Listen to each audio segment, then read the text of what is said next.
이 시간 우리 주님의 이름을 높이며 나아가도록 하겠습니다. 나의 주, 나의 주, 나의 하나님이여, 주를 경배합니다. 주 사랑하는 나의 마음을 주께서 아시나. 우리 한 번 더 처음부터 고백합시다. 나의 주, 나의 주, 나의 하나님이여,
주는 날 위해 피 흘렸으니 주 형상대로 잊은 사 날 받아주소서.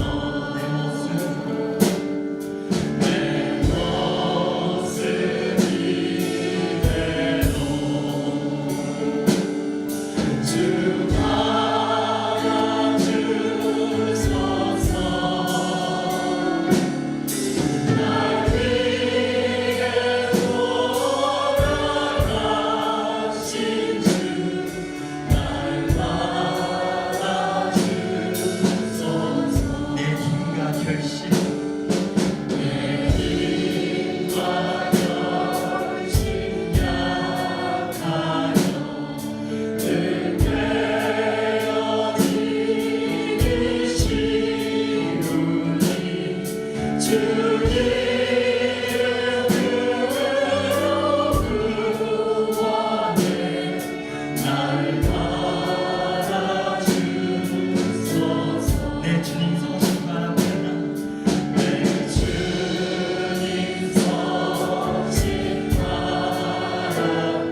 예수님의 십자가를 함께 묵상하는 시간을 가졌습니다.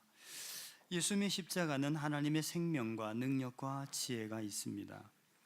바울 사도는 그래서 나는 십자가만을 알기를 원하며 십자가만을 자랑하고 십자가만을 전한다 그렇게 말했습니다. 십자가만을 전할 때에 그곳에 하나님의 생명과 능력과 지혜가 나타나기 때문입니다. 지난주는 예수님의 십자가는 광야에서 모세가 뱀을 든 것 같이 십자가에 달리신 예수님을 바라보는 자는 어떤 죄를 지었든지 어떤 사단이 사로잡혔든지 바로 다시 살아나는 역사가 일어난다는 것입니다. 그래서 우리는 십자가의 신앙을 분명하게 가져야 되어야 되겠습니다. 최근에 전 세계가 이 재생산업이라는 데 굉장한 관심을 가지고 있습니다. 재생산업은 두 가지 면으로 우리 진행이 되는 것 같습니다. 하나는 이미 사용했던 이런 여러 가지 이 산업 이런 자원들을 다시 이렇게 재생해서 또 가치 있게 만드는 산업입니다. 예를 들면은 쓰레기로 버려지는 플라스틱 그리고 유리 또는 이런 종이 같은 것들을 다시 잘 이렇게 재생해서 박스를 만들고 또 고철덩이 같은 것은 그걸 녹여서 이렇게 철판을 만들어서 자동차에 그리고 배를 만드는데 그리고 건물을 짓는데 사용하는 거죠. 신재생 산업이라는 것은 버려지는 많은 이런 에너지들을 우리가 되버리지도 않고 붙들어서 산업화시키는 겁니다. 예를 들면은 풍력 발전소, 태양광 발전소 이런 것이 바로 신재생 산업입니다. 이것은 그냥 그 순간에 잡지 않으면 사라지는 거죠. 바람도 지나가는 것을 잡지 못하면 그 바람은 더 이상 에너지가 안 됩니다. 근데 벌어지는 그 바람을 잡아서 예를 들면 터빈을 돌리게 되면 그것이 전기로 발생되는 거죠. 태양도 비춰지는 그 순간에 그렇게 비춰지는 순간에 지나면 그 비쳤던 빛은 사라집니다. 그 순간에 집열판으로 에너지화 시켜서 이것을 전기로 에너지시키면 이것을 자원화할 수 있다는 거죠.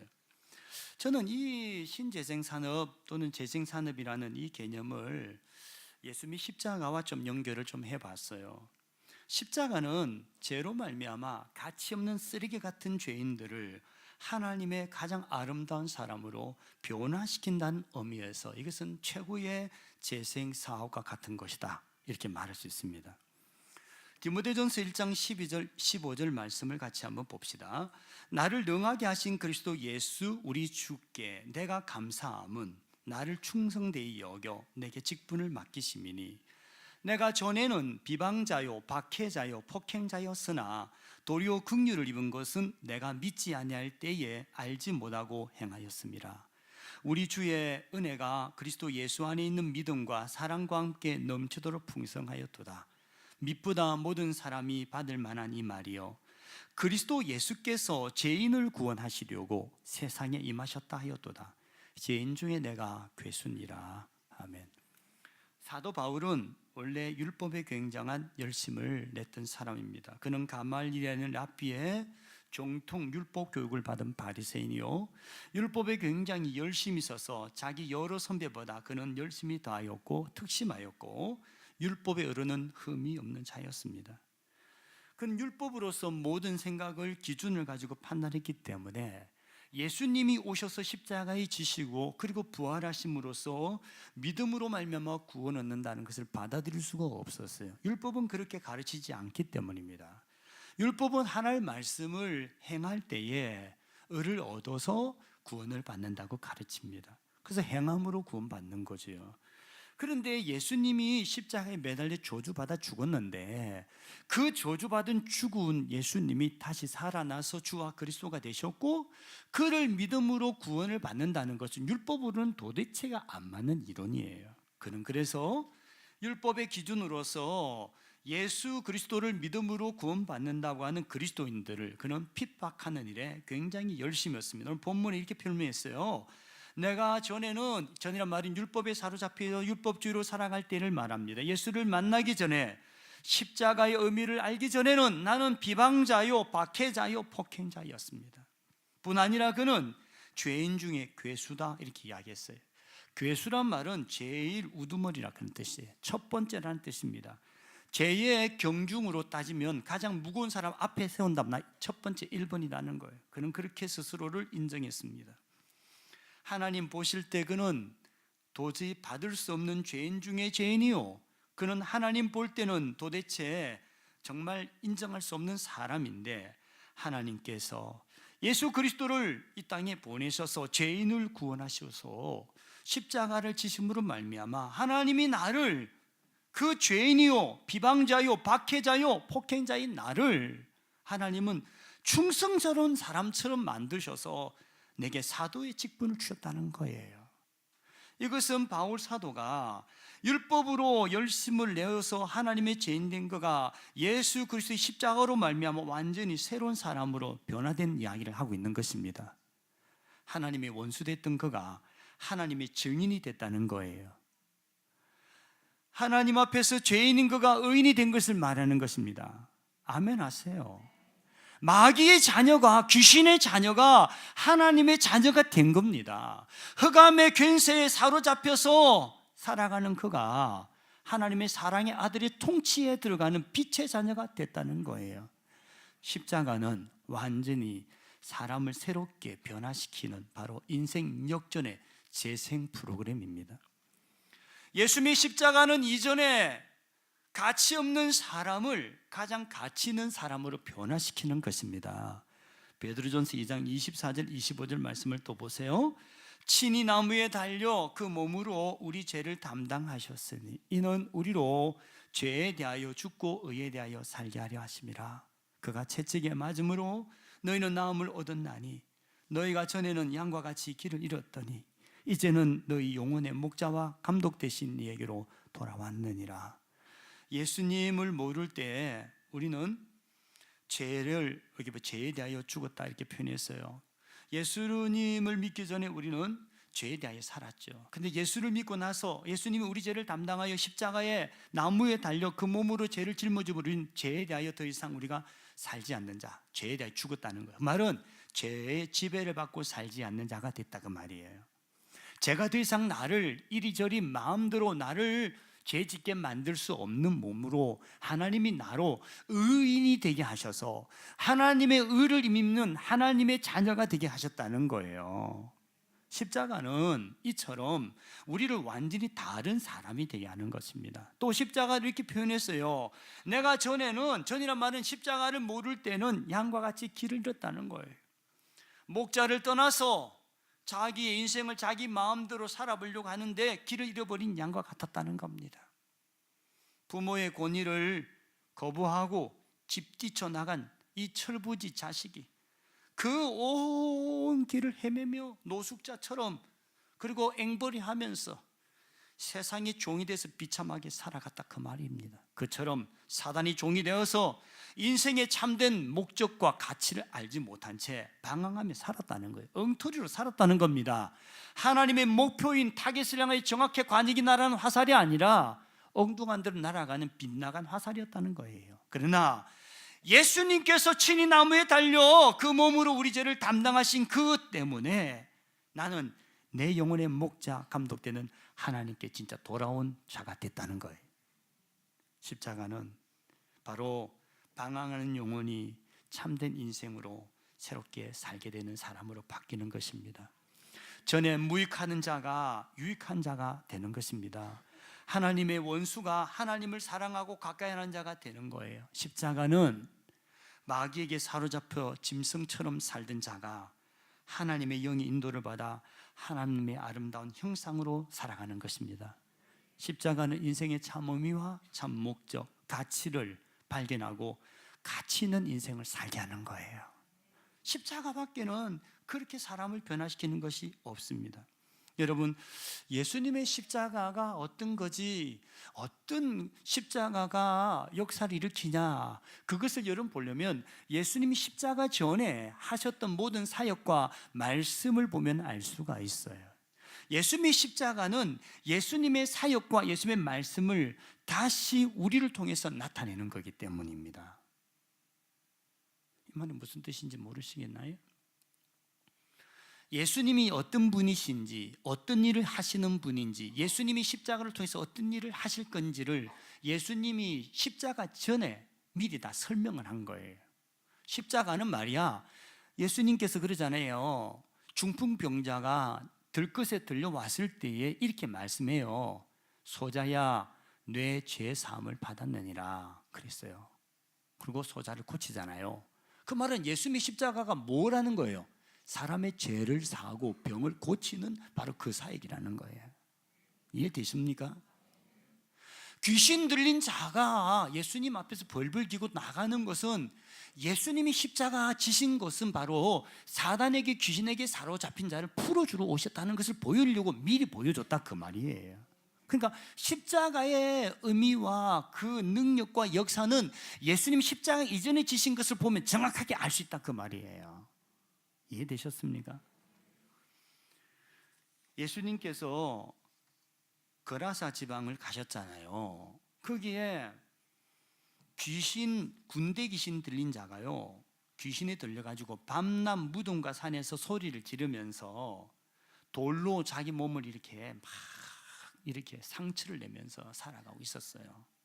사람들이 이 사람을 잡아다가 쇠고랑을 채우고 쇠사슬을 묶었지만은 이 귀신 들린 힘이 얼마나 힘이 센지 그 쇠고랑 쇠사슬을 딱 끊어버리고, 그리고 또 막 괴성을 지르고 짐승처럼 난리 치는 거예요.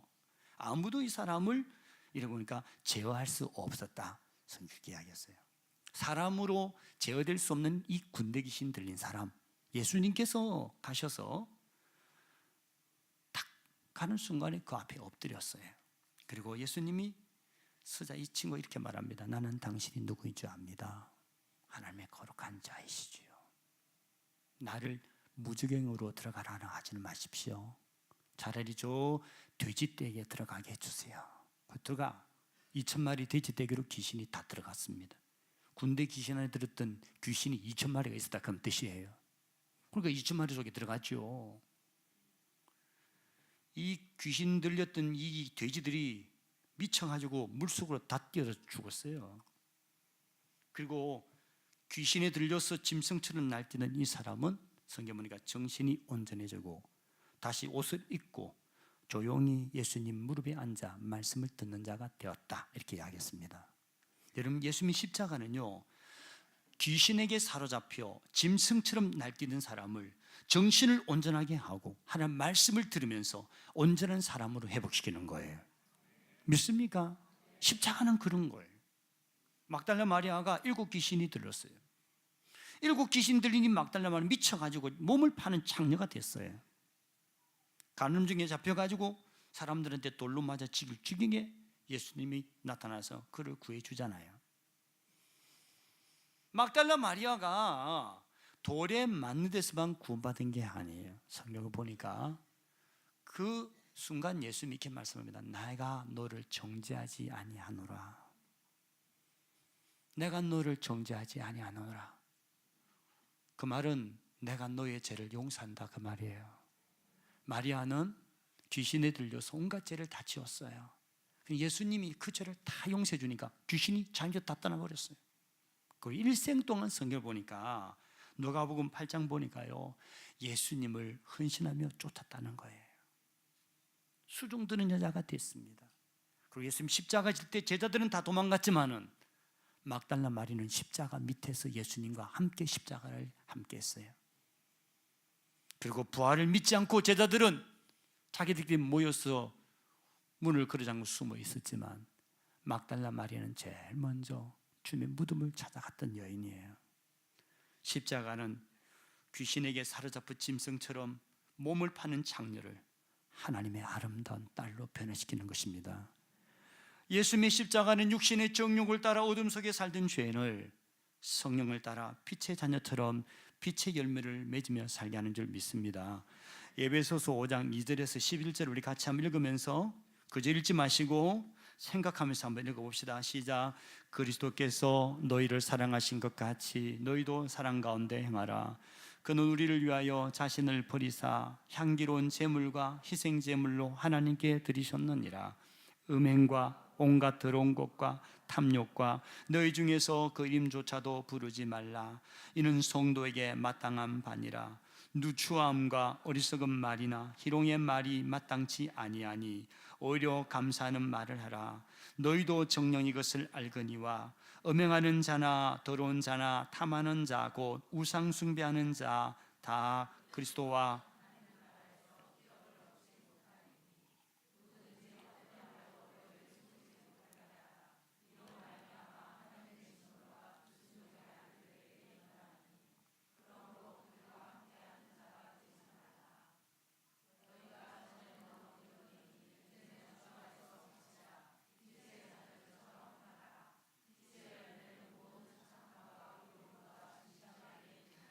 주를 기쁘시게 할 것이 무엇인가 시험하여 보라. 너희는 열매 없는 어둠의 일에 참여하지 말고 도리어 책망하라. 있어요. 여러분, 예수님을 믿기 전에 사람들은 어떻게 사는지를 이렇게 설명했어요. 음행과 온갖 더러운 것과 탐욕, 그리고 누추함과 어리석은 말, 희롱의 말, 그리고 감사. 그 다음에 5절 보니까 음행하는 자, 더러운 자, 탐하는 자, 우상 숭배하는 자. 그리고 6절 보면 헛된 말로 너를 속이지 못하게 하라. 이렇게 하면요, 이렇게 했을 때는 하나님의 진노가 불순종의 아들들에게 임한다 그랬어요. 이렇게 살면 하나님 진노 받는다는 뜻이에요. 그죠? 이렇게 살면 하나님의 진노 받는다는 거예요. 그리고 또 다른 말로는 하나님의 나라를 기업으로 받지 못한다 이렇게 말했어요. 이런 삶을 살면. 자, 그런데 이렇게 사는 사람을 여기 8절 보니까 어두움이다 그랬어요. 어두움. 이 사람은 어둠의 영에 사로잡힌 사람이라는 거예요. 어둠의 영에 사로잡으면 사람이 온갖 탐욕과 더러운 것과 누추함과 헛되고 거짓되고 속이고 어리석고 희롱하고 음행 우상숭배 이런 죄를 지으며 살아간다는 거예요.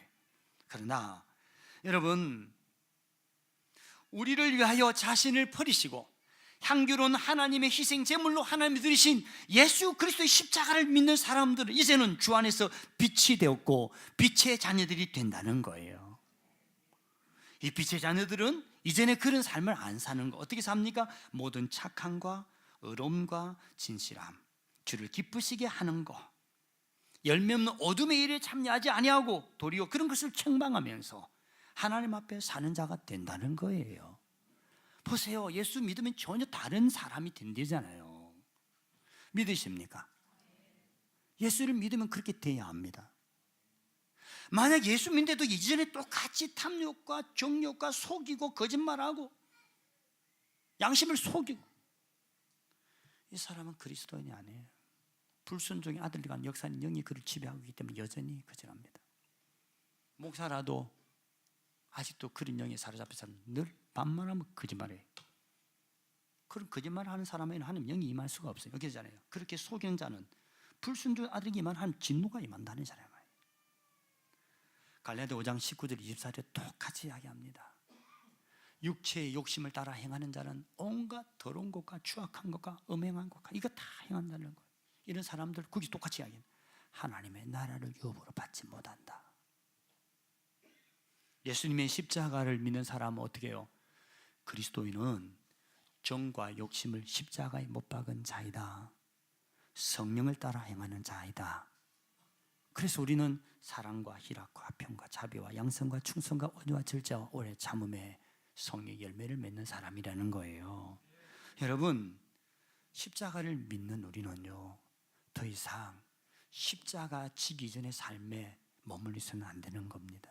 그럼 하나님의 나라 유업을 받을 수가 없어요. 혹시 여러분이 그렇게 하면서 여전히 여러분 복 받는다, 반드시 무너질 겁니다. 그건 온전한 복이 아니에요. 진실함과 착함과 의로움으로, 믿음으로 하나님이 보실 때 성령을 따라 행하는 것이 되어져야 그게 진짜로 쌓여가는 여러분의 복이 되는 거예요. 믿습니까? 예수님 십자가는 이제 우리가 이 사단과 죄와 이 불순종의 아들의 영의 지배받는 게 아니라, 어둠의 지배를 받는 게 아니라 성령의 지배를 받고 그리스도의 영의 지배고 말씀의 지배를 받아 아름다운 하나님의 자녀처럼 그렇게 변해진다는 것입니다. 여러분, 다윗은 가장 멋진 신앙인 중에 존경받는 인물로 우리가 다 좋아합니다. 그는 목동에서 왕이 된 입지전적 인물이잖아요. 그런데 이 다윗이요, 바세바라는 여자를 범하게 됩니다.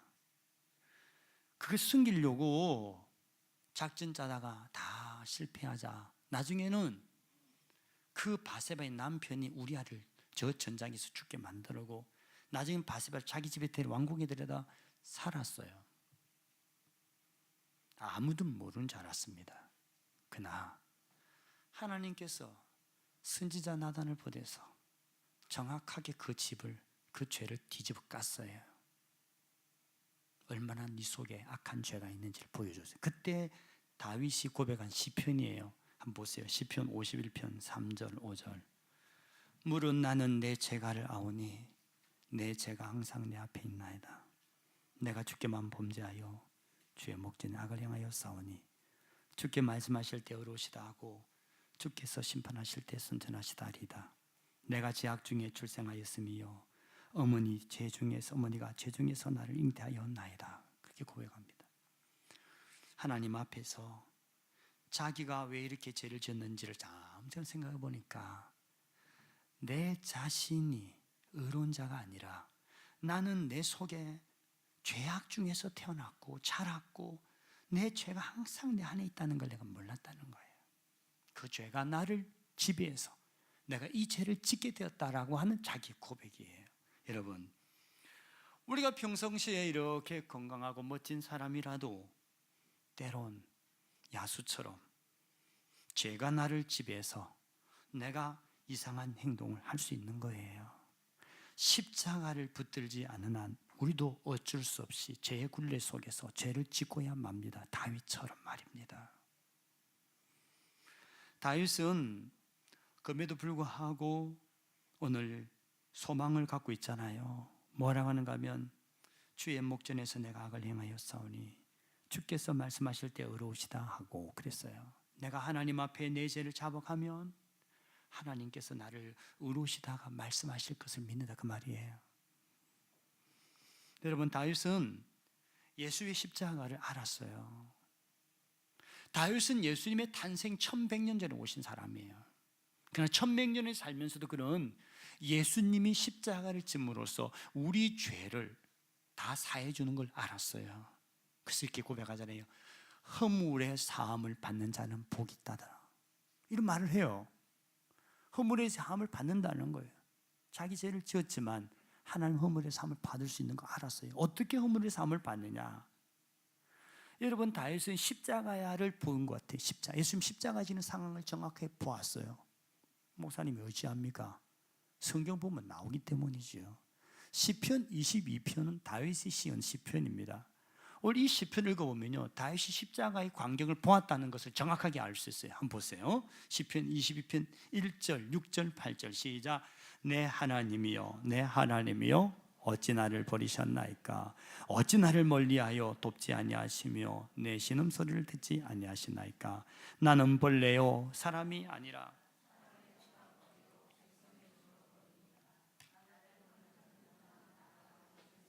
입술을 삐죽거리고 머리를 흔들며 말하되 그가 여호와께 의탁하니 구원하실 걸, 그를 기뻐하시니 건지실 걸 하나이다. 보세요. 예수님 십자가에서 이 말씀했잖아요. 그죠? 엘리 엘리 라마 사박다니 그러잖아요. 나의 하나님 나의 하나님 어찌 하나. 여기 보니까 나의 하나님 나의 하나님 어찌 나를 보셨나이까 그러잖아요. 다윗이 예수님이 그 십자가에 사신 그 절규의 말씀을 그거 어떻게 알고 1100년 전에 이렇게 읊을 수가 있을까요? 하나님의 계시의 빛 아니면 볼 수 없어요. 그리고 이거 똑같이 이야기하잖아요. 사람들이 예수님한테 어떻게 했습니까? 채찍질에서 몸이 너덜너덜 거렸어요. 벌레요 사람이 아니요. 그 침 뱉고 예수님 주먹으로 때리고 저주를 비방하면서 고개를 흔들며 갖다 생겨 나와요. 뿐 아니라 예수님께서 이렇게 엘리 라마 사막다 하니까 사람이 뭐래? 저가 하나님을 부르는가 봐. 엘리 하나님 부르는 거 없다. 하나님을 구원하냐면 보자 그래요. 똑같잖아요. 저한테 구원하실 걸, 기뻐하실 걸, 건지실 걸 이렇게 사람들이 했다는 거예요. 여러분, 다윗은 사람이 오직 예수 그리스도 십자가밖에는 구원을 얻을 수 없다는 걸 믿었다는 뜻이에요.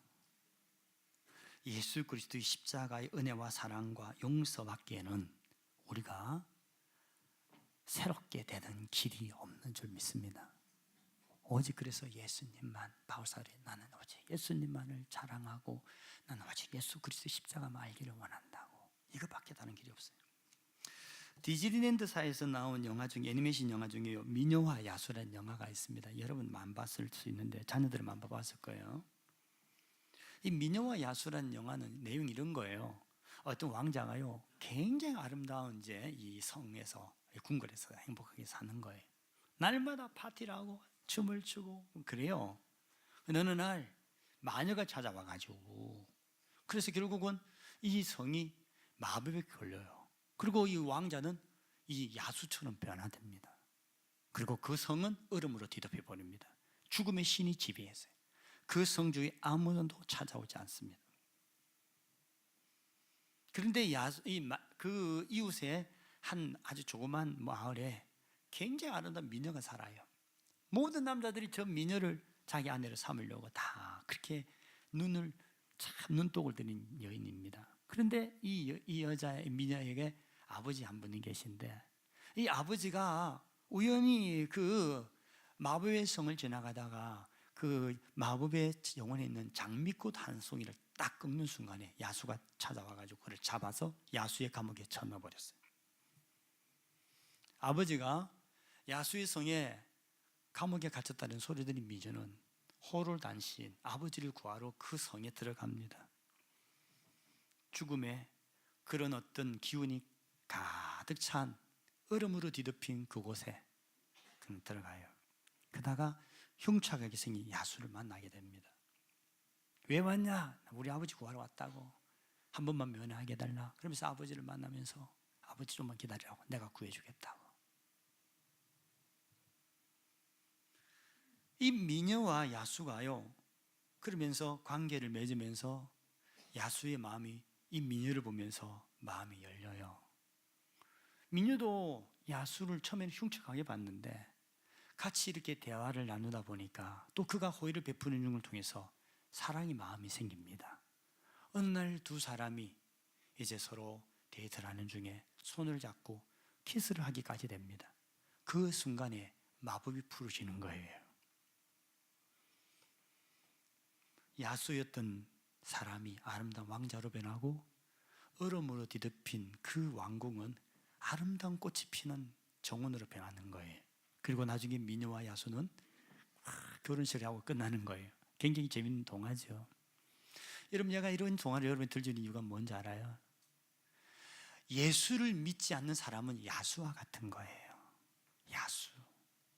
그런데 이 야수가요 예수 그리스도의 사랑의 손길을 만나자 그가 마치 아름다운 왕자로 복원되는 것처럼 우리가 하나님의 왕자요 공주로 변화된다는 거예요. 왜 아멘을 안 해요?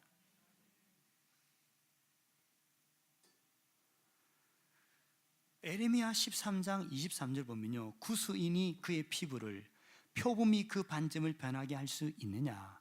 할 수 있을진데 악에 익숙한 너희도 선을 행할 수 있으리라 했어요. 그 말이 이 뜻이에요. 악을 행하는 사람이 선을 행하기는 마치 표범이 자기 털 그 점박이를 뽑아내는 것하고 똑같다는 거예요. 할 수 있다는 거예요? 못 한다는 거예요? 못 한다 그 말이에요. 불가능하다는 거예요.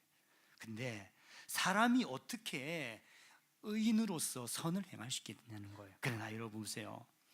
에덴 동산에 하나님께서 최고의 하나님 형상으로 빚어진 아담과 하와가 멋진 하나님의 자녀로서 살았잖아요. 근데 뱀의 꾀임을 받아가지고 하나님 먹지 말라는 선악과를 따먹는 순간에 아담과 하와는 에덴 동산에 쫓겨나고, 그는 겉으로는 똑같았지만 그 속이 죄의 지배를 받고 사단의 지배를 받는 자가 돼버립니다. 그래서 그 속에 잠재된 죄가, 악이 때가 되면 드러내는 거예요. 그게 여러분 자녀에게서 드러났어요. 아들 가인을 낳고 아벨을 낳는데 이 아벨과 가인이 제사 드리고 나서 가인이 동생을 쳐 죽입니다. 여러분, 자기 동생을 쳐 죽인 이 잔인한 악이 어디서 나온 것입니까? 바로 뱀에게 물린 순간에 나온 거예요.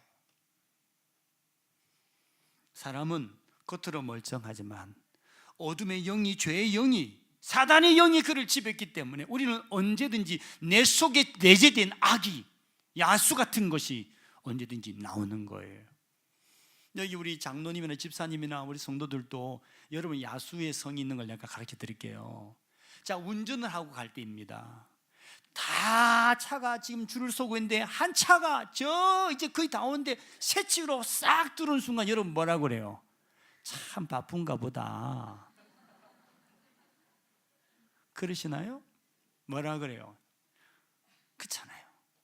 막 욕이 나옵니다. 그렇잖아요.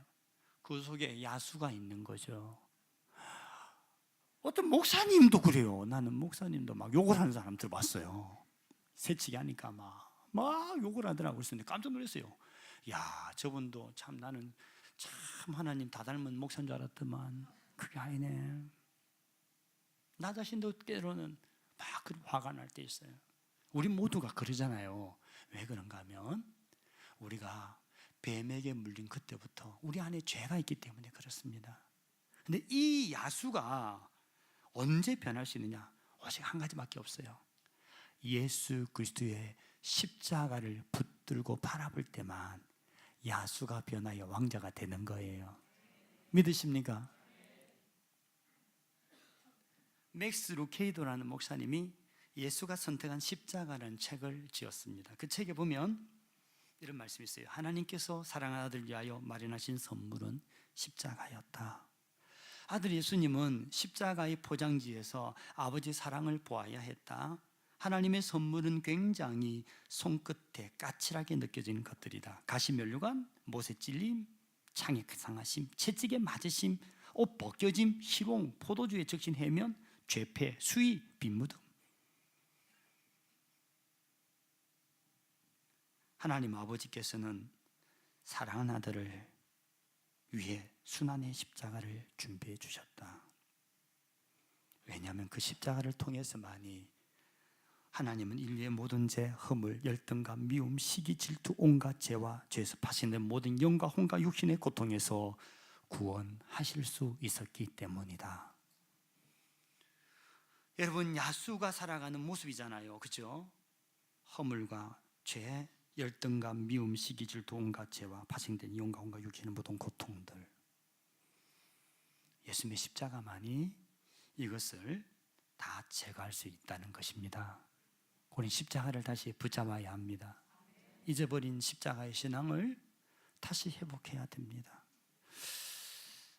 판카즈 카밀라라는 선교사가 있습니다. 이름이 굉장히 길어요. 판카즈 카밀라. 이 사람은 인도 사람인데 인도에서 굉장히 좋은 집안 내서 그는 좋은 신분으로 부족함 없이 살았습니다. 그런데 2000년 그가 실수로 죄를 짓고 한국으로 도망을 왔어요. 한국 가서 도망와서 이렇게 혼자서 사는데 그거 굉장히 어렵잖아요. 말도 다르죠. 이런 속에서 사는 거 굉장히 고생했어요. 그래서 고생하다가 교회를 가게 됐어요. 교회를 좀 그 가면 좀 먹을 것도 있고 좀 뭔가 호의를 베풀어 줄 거라 그런 기대를 가지고 자기는 힌두 교인인데 아버지가 힌두교 사제고 근데 이 사람이 이제 교회를 갔어요. 예수를 믿어서 간 게 아니에요. 예수 믿는 사람한테 뭐 좀 이렇게 얻어서 좀 살아가 보려고 도움을 얻으려고 갔습니다. 그런데 그 갔는데 한 자매가 굉장히 마음에 드는 거예요. 그래서 그때부터 안 빠지고 매주 가는 거예요. 이유가 뭐예요? 그 자매를 보려고. 그래서 그 자매를 계속 가까이 하는 거예요. 그 자매랑 이야기하고. 그 어느 날 굉장히 어려운 일이 생겼어요. 왜냐하면 인도 친구 중에 자기가 친한 친구가 하나 있는데 이 친구가 실수로 사람을 죽이게 된 겁니다. 그리고 도망을 다니는 거예요. 이제. 그리고 이 친구 때문에 굉장히 마음이 이제 불편하잖아요. 왜냐하면 자기가 그 죄를 아는데 숨겨야 되고 그 친구를 또 숨겨줘야 되고 굉장히 어려워. 그래서 어느 날 그 자매한테 찾아가서 내가 이야기할 게 있다고 이야기를 해요. 그러니까 그 자매가 나는 어떻게 할지 모르니까 목사님을 만나게 주겠다고 해서 목사님한테 데려갔습니다. 목사님 이야기를 쭉 듣더니만 그 친구한테 자수하라 그래라. 그 친구가 부산에 숨어 있는 친구 보고 자수하라고 전화를 걸었어요. 친구야, 자수를 해라. 자수하면 사는 길이 있단다. 그 자수하는 게 뭔지도 모르지만 자수하라 그랬어요. 그 친구가 자수했어요. 가지고 가면 이제 그 저기 재판관인데 15년형을 받은 거예요. 살인죄로. 그리고 자기가 굉장히 미안하게 된 거예요. 자수하면 자기는 이제 해결이 다 될 줄 알고 친구 보고 자수하려 했는데, 자수하고서 15년형으로 감옥에 들어가 있으니까 친구가. 그 친구가 돈 벌어서 가족에서 돈 벌어줘야 되는데 감옥에 떡 들어앉아 있으니까 그 가족들이 생기던 문제가 되고 참 여러 가지 문제가 일어났잖아요. 그래가지고 양심이 너무 힘든 거예요. 자기가 그렇게 차라리 그냥 도망 다니고 차라리 그렇게 시킬 걸 괜히 자수해라 가지고 감옥에 들어가서 이런저런 문제가 야기됐구나 생각이 되니까. 그래서 또 자매 찾아가서 자매 내가 너무 괴롭다고 어떻게 하면 좋냐니 그 자매가 그러더래요. 나 따라오라고. 그래서 손을 잡고 따라가더만 그 교회에 지하 2층에 기도실이 있대요. 우리 교회 미스바처럼. 그래서 딱 하는 거, 당신이 이제 당신 사정을 말하고 들어줄 사람은 아무도 없고 이분밖에 없다 그러더래요. 그 누구냐 하니까 예수님이다. 예수님한테 당신 사정을 다 알아봐라. 어떻게 알았냐? 여기서 무릎 꿇고 기도를 해라. 기도를 하면은 다 듣는다. 그래서 처음으로 기도를 했대요. 하나님, 내 친구가 자수를 했는데 죄를 지어가지고 15년 사는데 사정이 이렇게 돼가지고 집안도 어렵고 나는 양심이 갇히게 되고 어떻게 하면 좋냐고 막 기도를 했다는 거예요. 근데 그 기도를 했는데 하나님이 들었는지 안 들었는지 잘 모르겠는데 한 변호사가 나타나서 도와주겠다는 일이 생겼다는 거예요. 무료로. 그래가지고 이 사람이 다시 재심을 청구해가지고 다시 이제 재판이 열려가지고 4년형으로 줄어버렸어요. 굉장히 15년 뒤 산주었으니까 이제 좀 친구의 도리를 한 것 같잖아요. 그래서 이제 좀 살만하다. 근데 문제는 이제 친구의 집안을 돕는 일을 자기가 해야 되는데 할 수가 없어. 그것도 꼭 그냥 기도하니까 그 어떤 성도가 전화가 왔더라는 거예요. 자기가 집에 이제 이렇게 세면장, 화장실 이렇게 들어가서 씻고 나오다가 미끄러져서 뒤로 머리를 박아가지고 정신을 잃어버렸대요. 이제 그 집사님 이야기예요. 전화 걸은 집사님이 정신을 잃고 있는데 환상이 보이대요. 환상이 보이는데 이 친구 얼굴이 보이면서 이 친구를 도와라 그러더래요. 그러면서 전화가 왔더라는 거예요. 그 전화 와가지고 하는 이야기가 뭘 도와줄까나 그래서 내가 사실 이런 거를 놓고 기도했다는 거. 그래 좋다. 그럼 내가 매달 60만 원을 도와주겠다. 그래서 60만 원을 매달마다 그 친구가 감옥 나올 때까지 자기가 도와주겠다고 그러더라는 거예요. 그래서 야 진짜 하나님이 살아계신가 보다 이렇게 생각하고 그 다음부터 이제 교회를 이제 가는데 이제 여러분 아까 이제 그 자매랑 어떻게 하는지 결혼까지 했대요. 결혼했는데 4년이 되도록 애가 안 생기는 거예요. 4년 만에 아기를 가진 거야. 얼마나 좋아가지고 막 춤을 췄다는 거예요. 근데 한 몇 개월이 지났는데 병원 갔는데요, 애가 숨을 안 쉰다는 거예요. 죽어 있다는 거예요. 그래서 애를 유산을 해야 된다고 그러더라는 거예요. 그래서 가만히 있어 봐라고. 하나님 살아계시니까 살릴 줄은 모른다. 그 병원을 입원시켰어요. 산모를. 그래가지고 그 임신한 자기 아내를 입원시키고 매일 저녁 기도했대요. 하루가 지나고 화요일 이틀 지나고 사흘 지나고 나흘 지났는데도 아기가 여전히 숨을 안 쉰다는 거예요. 그 하룻밤만 더 기다려보라고. 그럼 하룻밤을 새면서 하나님 앞에 자기 아내 배에 얹어놓고 막 하나님께 기도하면서 시편 23편을 외웠대요. 뭐예요? 여호와는 나의 목자시니 내게 부족함이 없으리로다. 그가 나를 신바는 물가 인도하시고 푸른 초장을 인도하시고 신바는 물가 인도하시고 뭐 그잖아요. 막 그거 외우고 막 그렇게 막 기도했대요. 하나님 제발 살려달라고. 근데 하나님의 마음에요, 너 근심은 걱정 말아라, 주 너를 지키시리. 그 찬양을 주더라는 거예요. 그래서 막 그 창을 또 부르면서 그 밤을 샜대요. 꼬박. 그 아침이 그랬대요. 초음파를 한번 해보자고 그랬대요. 초음파. 그리고 초음파를 딱 들어갔는데 초음파를 딱 하는 순간 애가 가만히 있더니 갑자기 기침을 콱 하더만 콱콱콱 숨을 내쉬면 숨을 시작하더라는 거예요. 할렐루야. 죽은 아기가 5 만에 살아났다는 거예요.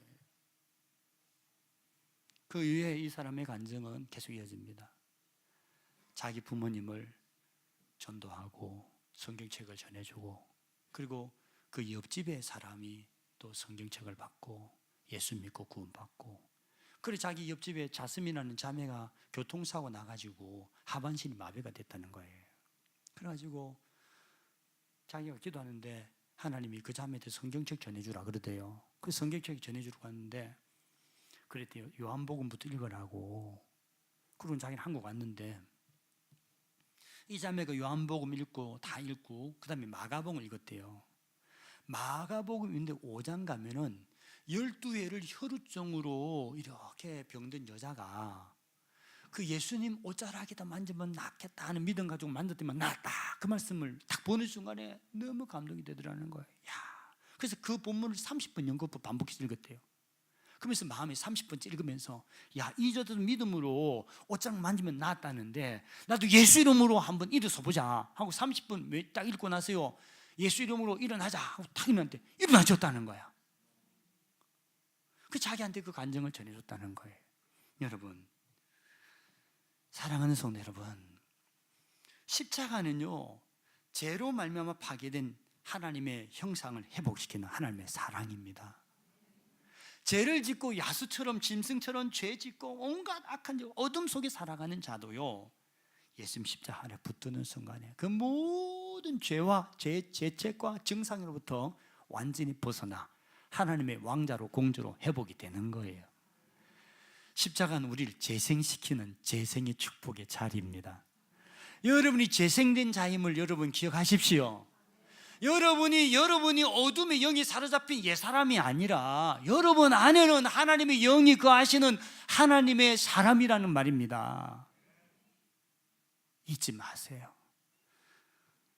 십자가는 다시 죄인으로 하늘의 유업을 받게 하고 하나님의 사랑과 축복과 은혜를 받아 누리게 합니다. 여러분 지치고 힘들고 요즘 보면 영적으로 정신없는 사람 너무 많아요. 이래 살아가지고는 여러분에게 소망이 없어요.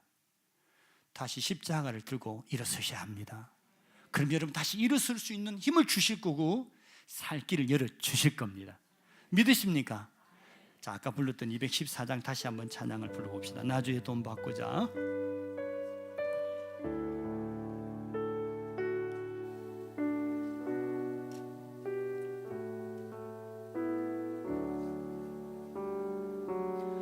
나 주의 도움 받고자 주 예수님께 볼륨 좀만 돌려주세요. 그 구원 허락하시사 날 받아 주소서.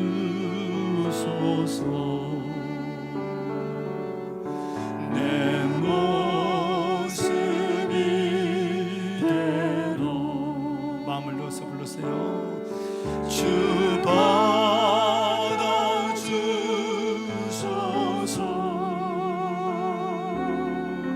날 위해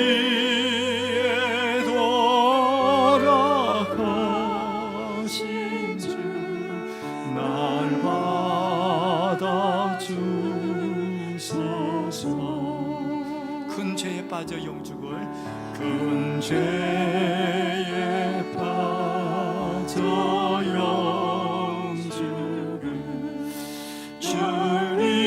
주님의 피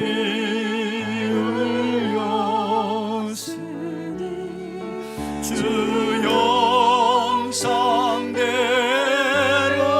빚으사 날 받아 주소서.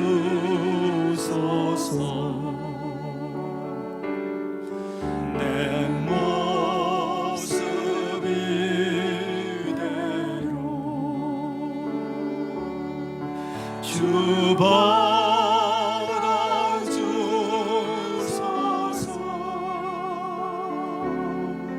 날 위해 돌아가신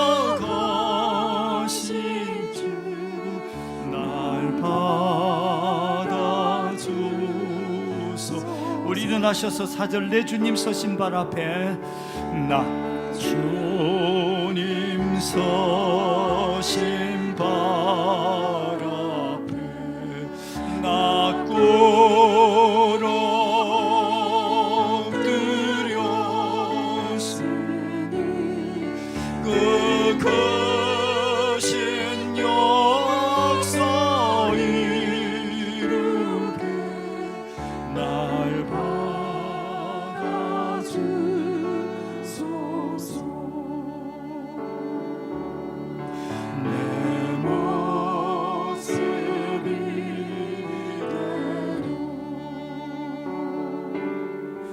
주 받아주소서.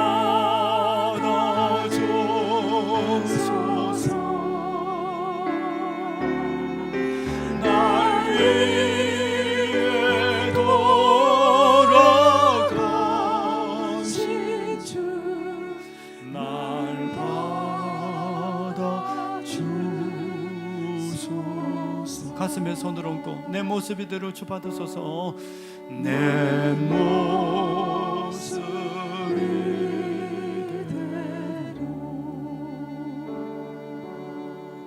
주 받아주소서.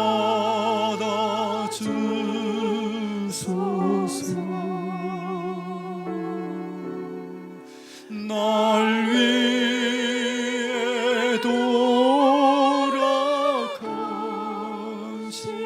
주, 날 받아주소서.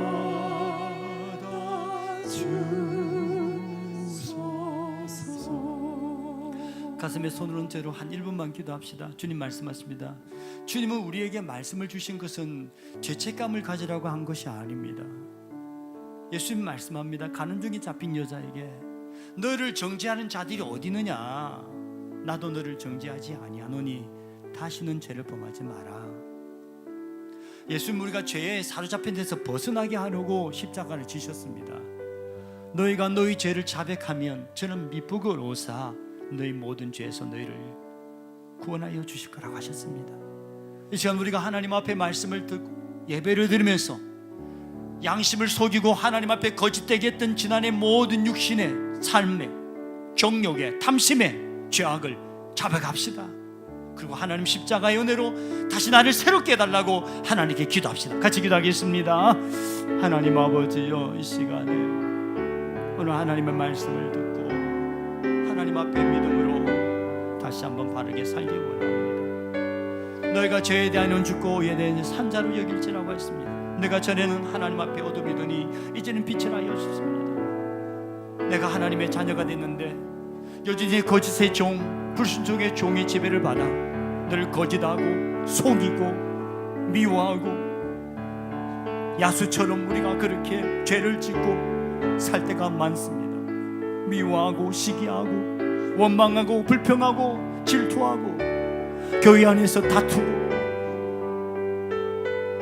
율법으로 사람을 판단하고 우리가 그런 죄를 참 많이 지었습니다.